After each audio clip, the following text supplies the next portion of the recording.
السلام علیکم ناظرین، آپ دیکھ رہے ہیں پاکستان ساگا۔ اسلام آباد ہائی کورٹ کے 6 ججز کے خط نے پاکستان میں بھونچال مچا رکھا ہے۔ ان ججز میں جسٹس بابر ستار، جسٹس طارق محمود جہانگیری، محسن اختر کیانی اور صنم رفت شامل ہیں۔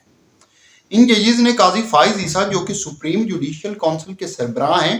ان کو خط لکھا کہ پاکستان کی خفیہ ایجنسیز کی طرف سے ان کے اوپر پچھلے 2 سال سے مسلسل دباؤ ہے اور من پسند فیصلے لینے کی کوشش کی جا رہی ہے۔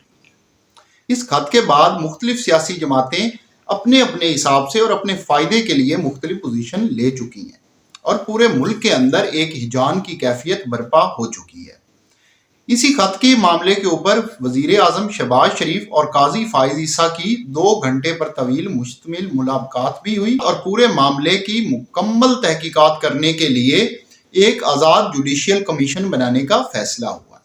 لیکن اس خط کے کئی پہلو ہیں اور یہ ڈیپینڈ کرتا ہے کہ آپ ٹیبل کی کس سائڈ پر ہیں۔ اگر تحریک انصاف کو دیکھیں تو وہ ان ججز کے ساتھ مکمل طور پر کھڑی ہو چکی ہے، جبکہ مسلم لیگ نواز جو ہے اس کا موقف ان ججز کے خلاف ہے۔ نون لیگ کا کہنا ہے کہ ان ججز کا ضمیر اچانک کیوں جاگا ہے اور 2017 سے لے کر 2022 تک جو فیصلے آئے اسلام آباد ہائی کورٹ سے خاص کر، اور جس طرح ایجنسیوں کے کہنے پر فیصلے دیے گئے، تب یہ ججز کیوں نہیں بولے۔ اور ان کا یہ پوائنٹ ویلڈ بھی ہے، کیونکہ پچھلے 5 سال کے اندر مسلم لیگ نواز کو 2017 سے 22 تک جب بھی شریف فیملی کا کوئی کیس یا درخواست اسلام آباد ہائی کورٹ کے اندر گئی تو وہ ہمیشہ ریجیکٹ ہوئی اور کبھی بھی نون لیگ کو اسلام آباد ہائی کورٹ سے ریلیف نہیں ملا۔ دوسری طرف ان ججز میں سے ایک جسٹس محسن اختر کیانی ہے جو کہ ہر نواز شریف کے کیس کی درخواست کے بینچ کے اندر شامل ہوتے تھے اور ہمیشہ نون لیگ کے خلاف فیصلہ دیتے تھے۔ ان ججز نے جو خط لکھا ہے اس کے لیے سہارا لیا گیا ہے جسٹس شوکت عزیز صدیقی کے کیس کے فیصلے کا۔ جسٹس شوکت عزیز صدیقی نے 2018 میں کہا تھا کہ جنرل فیض حمید ان کے گھر آئے اور ان کو پریشرائز کیا کہ وہ میاں نواز شریف کی درخواست ضمانت ہے اس کو ریجیکٹ کر دیں۔ اس وقت نون لیگ جسٹس شوکت عزیز صدیقی کے پیچھے کھڑی ہوگی تھی، جبکہ تحریک انصاف کا موقف تھا کہ ایک جج کس طرح پاکستان کی خفیہ ایجنسیز کے اوپر اس طرح کی ایلیگیشن لگا سکتا ہے۔ تحریک انصاف کا کہنا تھا کہ پاکستان آرمی اور خفیہ ایجنسیز دنیا کی نمبر 1 ہے اور وہ کبھی بھی اس طرح کا کام نہیں کریں گی۔ اس کے بعد عمران خان کی حکومت نے جسٹس شوکت عزیز کے خلاف ریفرنس دائر کر دیا تھا اور بغیر سماعت اور سنوائی کا موقع دیا بغیر اس وقت کے چیف جسٹس ثاقب نثار نے جسٹس شوکت عزیز صدیقی کو جج کے عہدے سے ہٹا دیا تھا۔ اور یہ جو اس وقت ججز جنہوں نے خفیہ ایجنسیز کے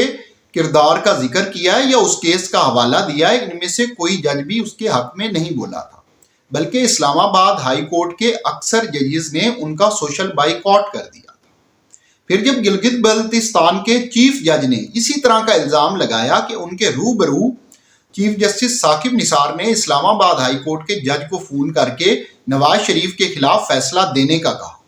تو یہی اسلام آباد ہائی کورٹ کے ججز تھے جنہوں نے اس کے خلاف کیس دائر کر دیا اور باقاعدہ بینچ بنا کر سماعت کی۔ اور ان کا موقف تھا کہ کس طرح ایک جج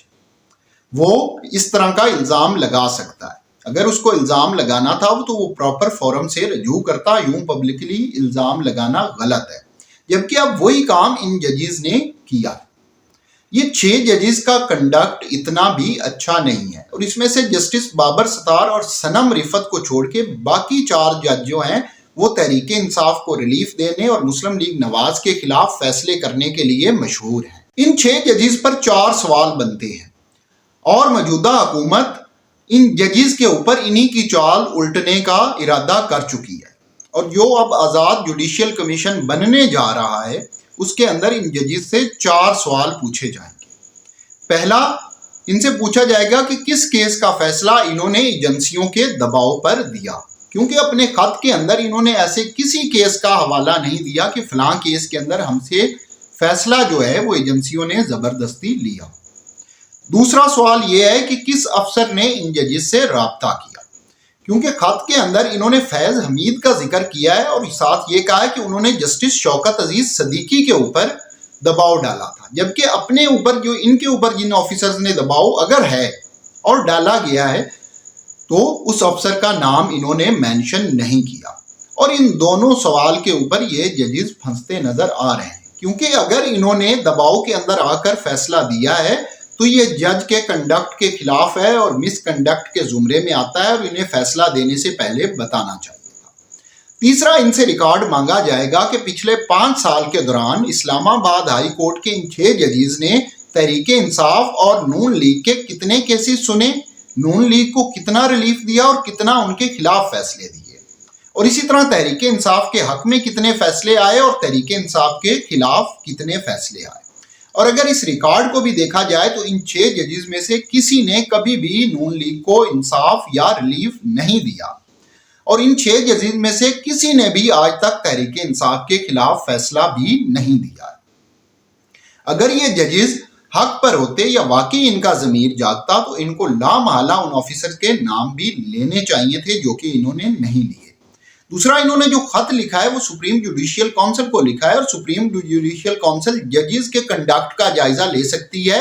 جبکہ خفیہ ایجنسی کا احتساب نہیں کر سکتی۔ اس کے لیے پراپر فورم جوڈیشل کمیشن ہی ہے، اور اس کو بنانے کا اختیار وزیر اعظم شہباز شریف کے پاس ہے۔ جب سپریم کورٹ کے اندر فل کورٹ ریفرنس ہوا اس خط کے بعد تو تمام ججز نے قاضی فائز عیسیٰ کو مینڈیٹ دیا کہ وہ وزیر اعظم سے ملاقات کر کے جوڈیشل کمیشن بنا دیں جو اس معاملے کی ساری تحقیقات کرے۔